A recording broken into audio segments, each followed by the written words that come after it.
Boa tarde, bem-vindos a mais um programa Fé dos Homens da responsabilidade do COPIC, o Conselho Português de Igrejas Cristãs.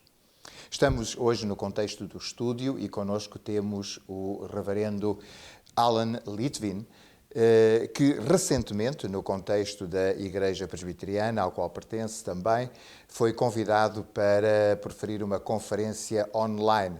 E o tema dessa conferência era precisamente omissão e colaboração, o papel da Igreja Polaca no contexto do gueto de Varsóvia.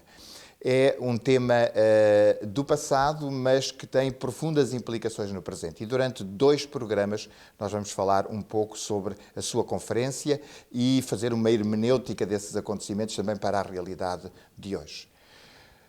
Reverendo Alan, é um prazer tê-lo connosco em estúdio.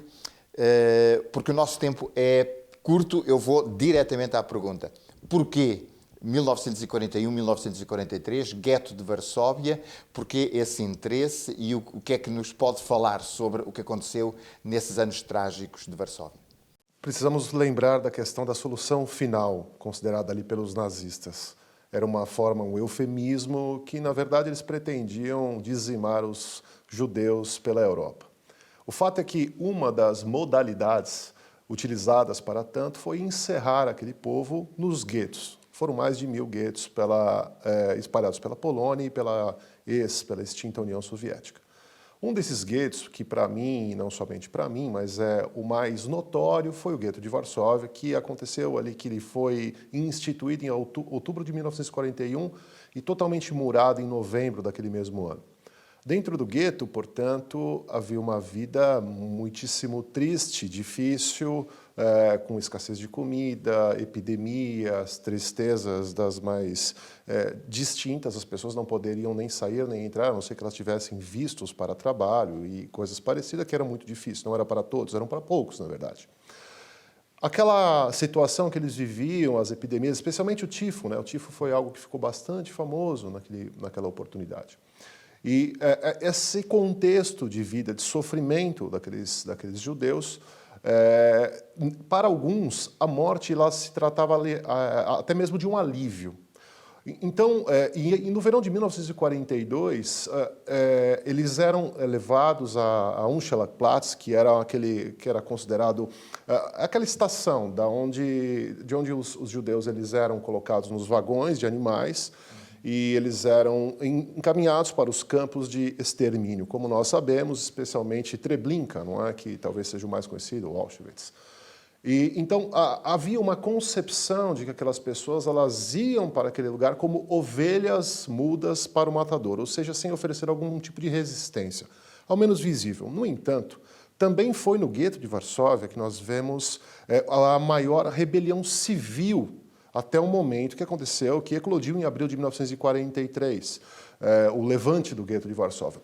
Entretanto, não é apenas essa resistência ativa, armada. Aconteciam no cotidiano do gueto, já desde 1941, outros tipos de resistência, tal como contrabando, tal como a educação, tal como a manutenção da religião, os ensinamentos da Torá, os ritos religiosos, tudo que era proibido pelos nazis. Então, nesses lastros de resistências, visíveis ou não visíveis, algumas delas eram eles mesmos que tinham que fazer no seu cotidiano, outras eles dependiam de outras pessoas para auxiliá-los, dar algum tipo de suporte. Então, a motivação é entender, a minha motivação é porque, e a minha pergunta não surge no vazio, por que identificar o papel da igreja frente àquela situação? Porque ao redor do gueto de Varsóvia nós vemos 34 igrejas naquele período de diferentes denominações. Claro. Diferentes denominações, mas é claro, muito mais a igreja católica, especialmente pela Polônia como o é. Mas nós tínhamos 34 instituições religiosas, inclusive intra-gueto. É claro, os problemas da guerra e etc., mas o medo e etc. Mas qual era o papel da igreja se nós observarmos, por exemplo, o texto de Mateus capítulo 22, que fala que dos 2 maiores mandamentos, que o primeiro deles é com relação a Deus e o segundo é com o seu próximo. Ou seja, indiferente da fé, Claro, o antissemitismo permeava a realidade, claro, daqueles cristãos também. Daí vem a minha pergunta. A igreja, aquela igreja da Varsóvia, naquele período, ela se omitiu diante daquela situação ou ela amparou de alguma maneira? E se ela colaborou com quem? Nós sabemos claramente que a igreja, naquela época da Segunda Guerra, boa parte dela colaborou muito com os nazistas. Mas e com as resistências no gueto de Varsóvia? Então, essa era a minha intenção é a minha intenção de identificar qual é o papel, ou qual foi o papel da igreja nesse contexto de limites. E neste minuto que temos, qual é a conclusão a que chega? A Igreja não esteve claramente ao lado. Poucas pessoas, é claro, nós temos problemas de documentos, a guerra tanto gera muita fonte quanto acaba com muita fonte, não? E também temos o cuidado de atos clandestinos, naturalmente não seriam documentados, mas nós temos poucas pessoas, de fato, que ampararam esses judeus e os auxiliaram de alguma maneira ali para que as resistências cotidianas, ativas e ou passivas, acontecessem ali na realidade deles. Muito bem. Eu sei que a primeira conferência, porque são duas conferências, a primeira conferência já está disponível na página de YouTube da Igreja Presbiteriana e os nossos telespectadores podem assistir.